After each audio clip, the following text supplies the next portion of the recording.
Chip giant TSMC denies being investigated by the U.S. over sales to China.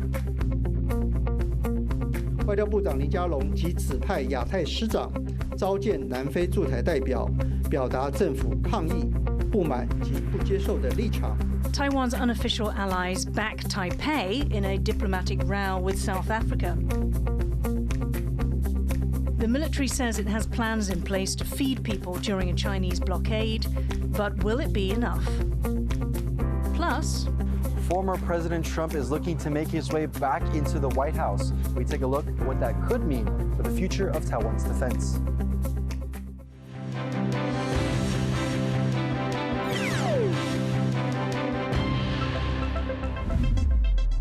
A warm welcome to TaiwanPlus News. I'm Yin Khvat. Chip giant TSMC says it's not the target of a US government investigation. Reports have said Washington is looking into whether the Taiwanese company violated export controls by selling chips to Chinese technology company Huawei. Chris Gorin has more on this story. Chips made by Taiwanese chip giant TSMC have reportedly been found inside AI products made by Chinese company Huawei. Now, TSMC has released a statement about this case, and it says in part that TSMC is in compliance with export controls and has not supplied to Huawei since September 2020. It also says that they proactively communicated with US authorities regarding the case and are not aware of being the subject of any investigation at this time. Meanwhile, a US Department of Commerce spokesperson said that they're aware of the media reports but cannot comment on any investigations. Furthermore, Taiwan's economy minister J.W. Guo told reporters this morning that they are in full communication with TSMC but declined to elaborate any further. Now, although it's not officially confirmed, the TSMC product in question was reportedly found inside Huawei's Ascend 910B processor. Now, this processor is considered the most advanced AI product made by a Chinese company and is used to train large language models like ChatGPT. Now, it's important to note that this kind of product is the exact kind that US export controls are targeting. The US wants to limit Chinese development in artificial intelligence because it may be helpful to the Chinese military, and it also helps preserve the US lead in the technology. Now, this is important because TSMC is essentially the bottleneck of the AI industry. It manufactures 90% of the world's most advanced chips. And US export controls can apply to any company in the world that use US technology when they manufacture their products, and that includes TSMC. Now, even if these allegations turn out to be true, it wouldn't be the first time that a Chinese company has been able to skirt US export controls. It's been reported that Chinese companies can easily buy the highest-end chips made by the US company NVIDIA through third-party brokers in countries like Malaysia. So the case really demonstrates the difficulty in enforcing these worldwide export controls and the difficult situation that chip makers like TSMC are being put in. Ethan Pan and Chris Gorin for TaiwanPlus. Taiwan is digging in its heels in the face of the South African government's demands to move its representative office out of its administrative capital, Pretoria. Our reporter Tiffany Wong looks at how some of Taiwan's unofficial diplomatic ties are advocating for its voice on the world stage. Fighting an eviction notice, Taiwan's foreign ministry is insisting on its right to keep its representative office in South Africa's administrative capital, Pretoria. In October, the South African government requested that the office move to Johannesburg, its largest city. Diplomats and foreign policy experts say China is likely behind the decision. It's an all-too-familiar move. Although most countries have cut formal ties with Taiwan, Beijing is still irritated by Taipei's efforts to maintain informal ties. But in this case, Taiwan's foreign ministry is standing firm against the request. 我方10月7号接获南非限期签管文件后，外交部长林佳龙即指派亚太师长召见南非驻台代表，表达政府抗议、不满及不接受的立场。 Taiwan's foreign ministry is getting support from some of the country's closest unofficial allies, including the U.S. and Japan. Republican U.S. Senator Marsha Blackburn called for the U.S. government to impose trade barriers on South Africa for working with the Chinese Communist Party to bully Taiwan. The Taiwan-Japan Exchange Association also received advice from Japan and the U.S., but did not provide specifics. and South African political parties like the IFP are also protesting their government's decision. The IFP is concerned by the impact such action will have on the bilateral framework South Africa has enjoyed with Taiwan for the past 26 years. South Africa switched diplomatic ties from Taiwan to China in 1997, but signed an agreement allowing Taipei to keep an office in Pretoria.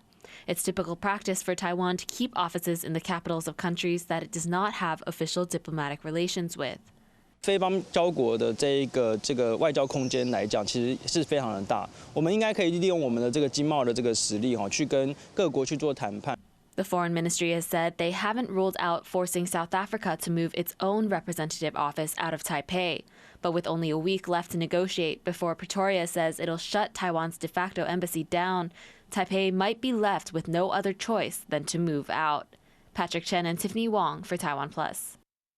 Taiwan's government is reportedly working out how it would keep its people fed in case of a Chinese blockade. Jaime Ocon reports. Taiwan has released some rare details of how it's preparing for emergencies like a potential conflict with China.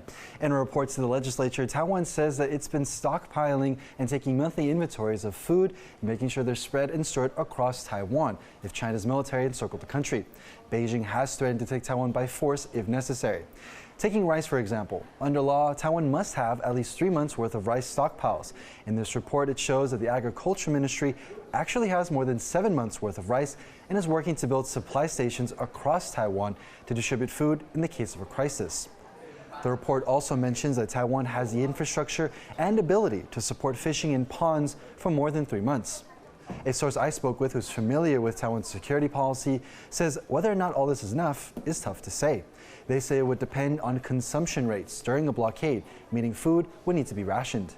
Some U.S. think tanks have estimated that if China were to fully blockade Taiwan, the country might be able to last roughly 6 months before needing assistance.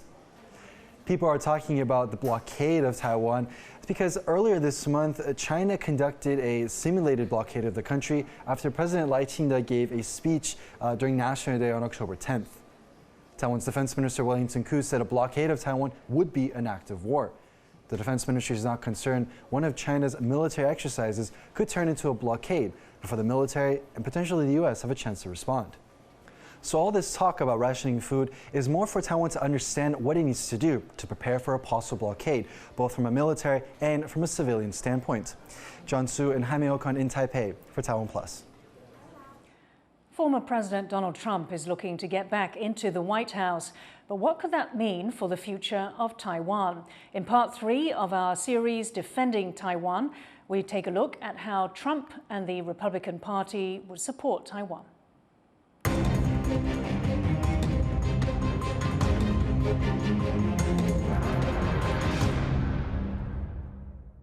With just weeks to go before the U.S. picks a new president, topics like the economy and immigration are in the spotlight.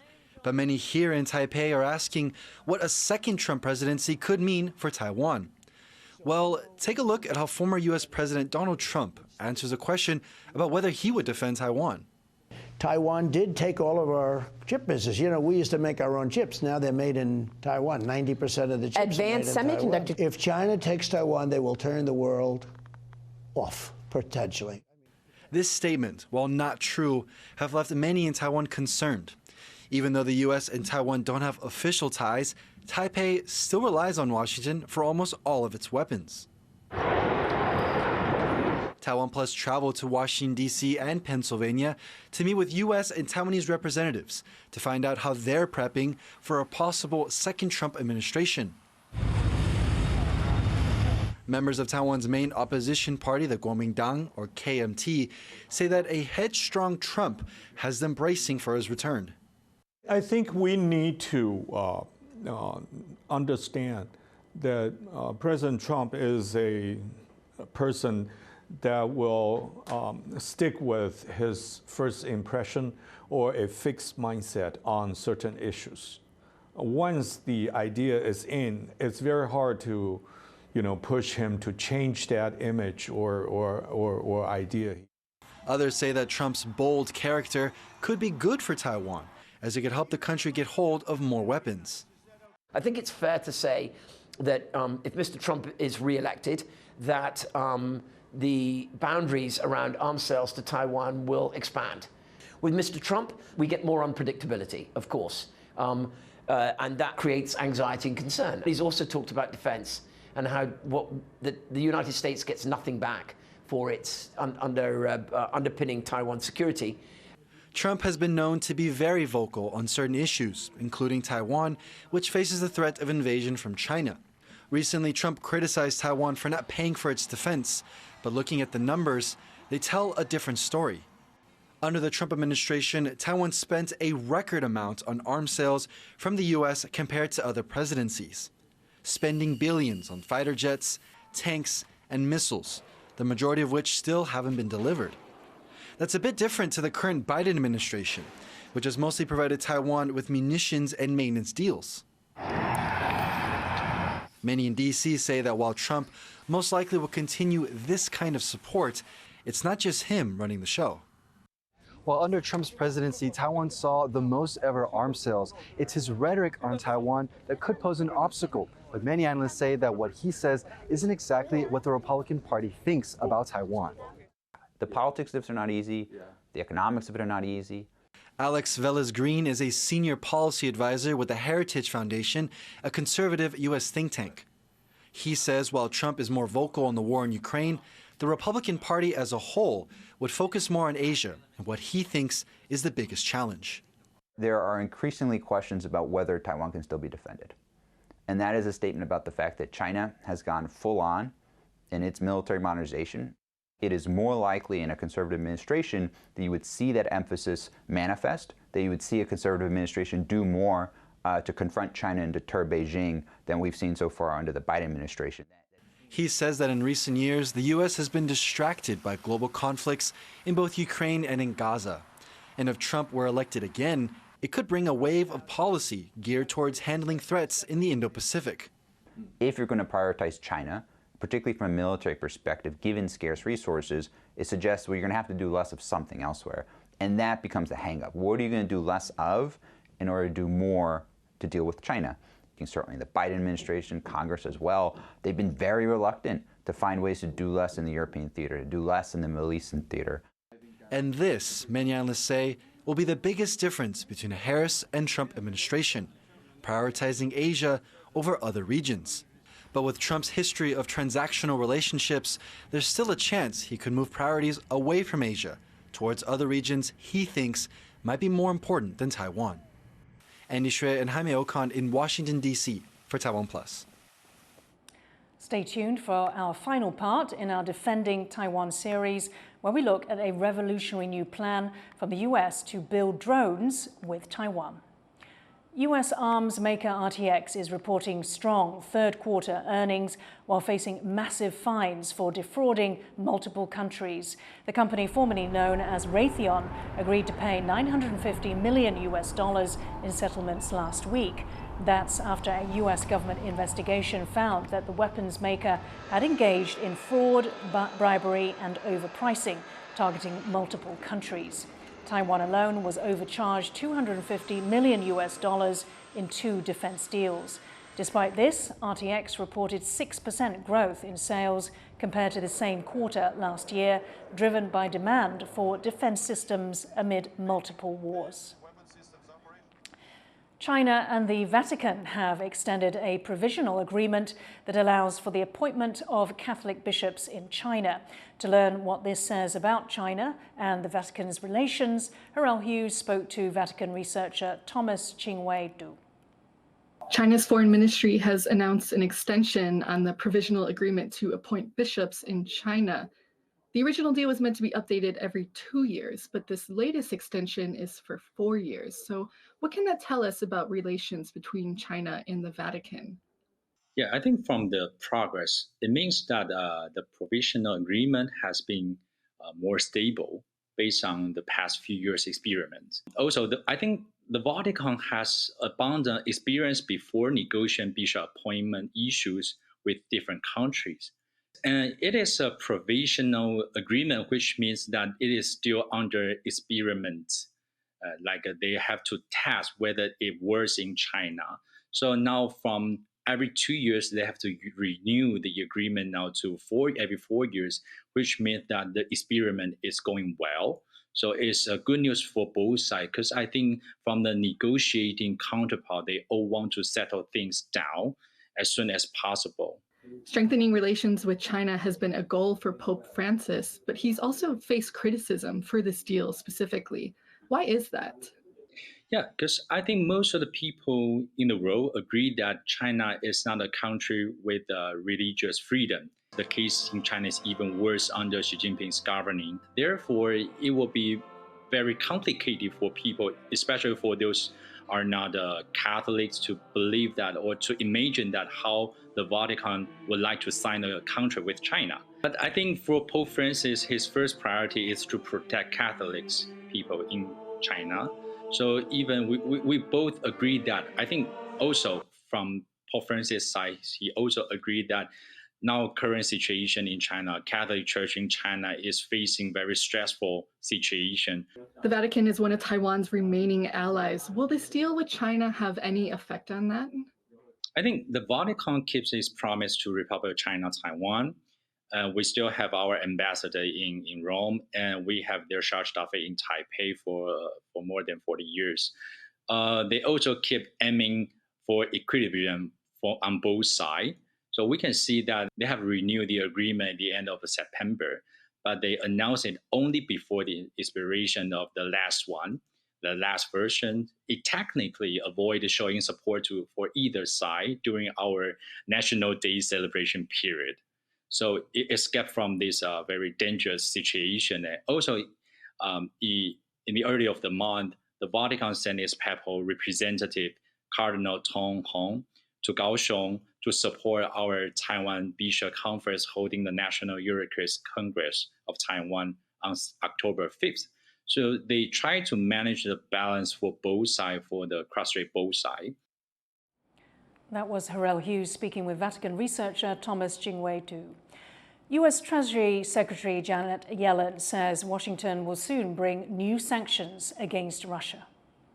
And as soon as next week, we will unveil strong new sanctions targeting those facilitating the Kremlin's war machine, including intermediaries in third countries that are supplying Russia with critical inputs for its military.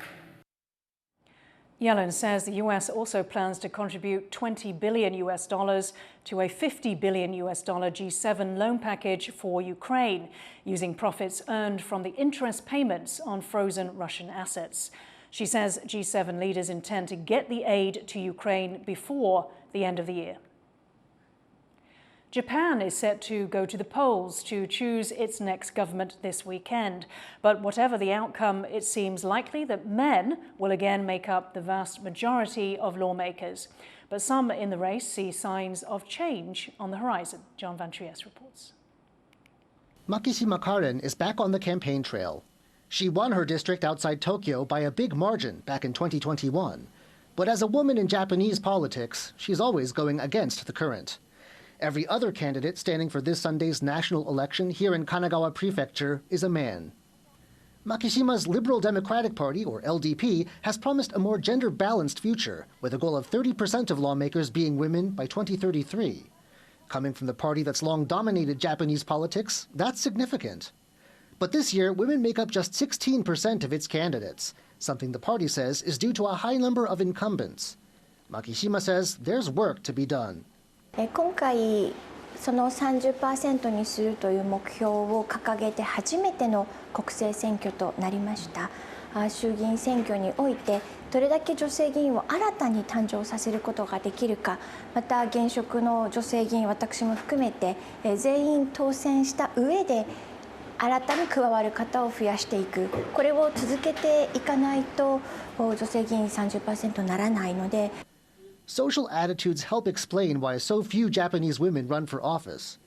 Those that do win office often find politics to be an unfriendly place for them.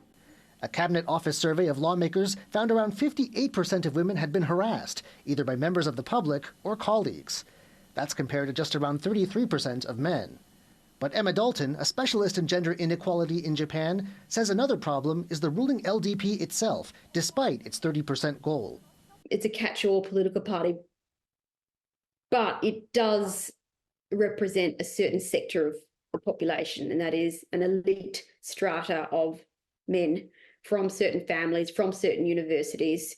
There's no diversity, very little diversity in that political party. And there are economic reasons why women don't run too.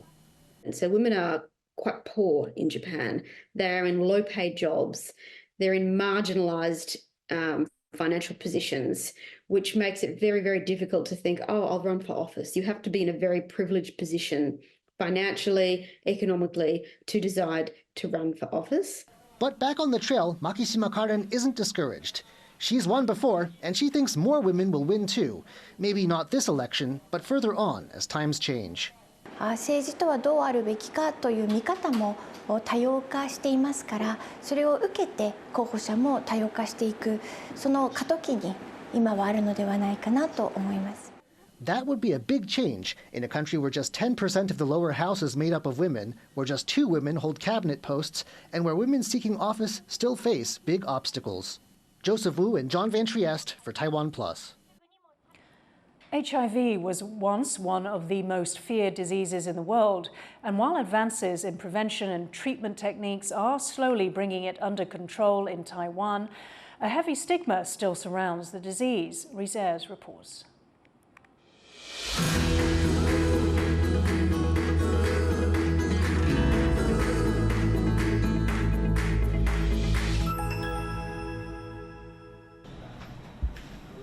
From his home in New Taipei, Chen Wei-chi reviews promotional materials for HIV Story, a non-profit he helps run, with the aim of destigmatizing the disease by telling personal stories from the HIV-positive community.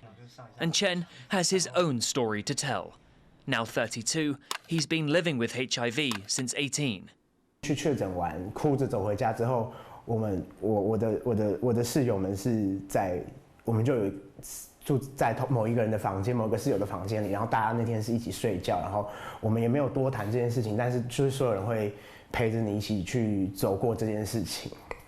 His diagnosis was a shock, but volunteering for an LGBTQ+ support hotline at the time, Chen knew being HIV positive was no longer the death sentence it once was. 他看过很多病人，那可能这个疾病会让你变成是一个很颓废、颓丧的人，但是也有可能它会让你变成是一个更好的人。Chen started receiving the treatment he needed to keep the disease at bay, but one day at dinner with his family, he noticed a small change in their behavior. 就不知道为什么那一天就是公筷母匙，就是大家都要用一个公共餐具去夹那个菜。然后那天我就会有一点 sensitive， 想说这件事情是因为我而来吗？ Chen was hurt, but his relationship with his family improved as their understanding of the disease evolved. Over the years, attitudes towards HIV have been changing for the better, but discrimination still exists. 所以的话，我就有发现说，这些的歧视很多都是来自于他们对于 HIV 这个疾病是比较不了解。 或者是说，可能像以前的时候，我们对于可能 HIV 就会想到的是同志族群，所以的话就会产生有一种歧视的一个问题。Helping destigmatize the disease are facilities like Hero Clinic in Kaohsiung, where patients are offered judgment-free, discreet services. 匿名筛检它其实就是透过不留您的任何的资料，保护你的动作，保护隐私。 The clinic offers more than just medical services. They have counselling, lectures, and even art classes, providing a safe space for the HIV-positive community, even reaching out into wider society with educational programs. 我们去深山里面，然后去跟原住民去做一个宣导，这样子，或者是说，当然是一般的话，我们还是会去一些可能同志酒吧啊，或者是说一些 pub 那些其实都会有。Taiwan's government is also lending a hand in HIV education. July 2nd is National U=U Day in Taiwan, the moniker standing for undetectable equals untransmittable. With the correct treatment, the disease can become undetectable in a HIV-positive person, which means they can't transmit the disease to others. And though there's no cure for HIV yet, improvements in medicine are having a huge impact. 要说成功，可能没有到那么好啊。不过我想，其实这几年下来 ，HIV 就是在治疗或预防上面，其实进展是一直有在进步的。那有很多的介入方案，不管是新的药物提早治疗，或者是有一些预防性药物。 Figures from the Centers for Disease Control show the progress being made, as year on year the number of new cases continues to fall, and Taiwan becomes a more tolerant country towards the HIV-positive community. 以前外国籍身份是一旦被确诊 HIV 就会被遣送出境，现在已经没有这个问题。 But there's still room for improvement.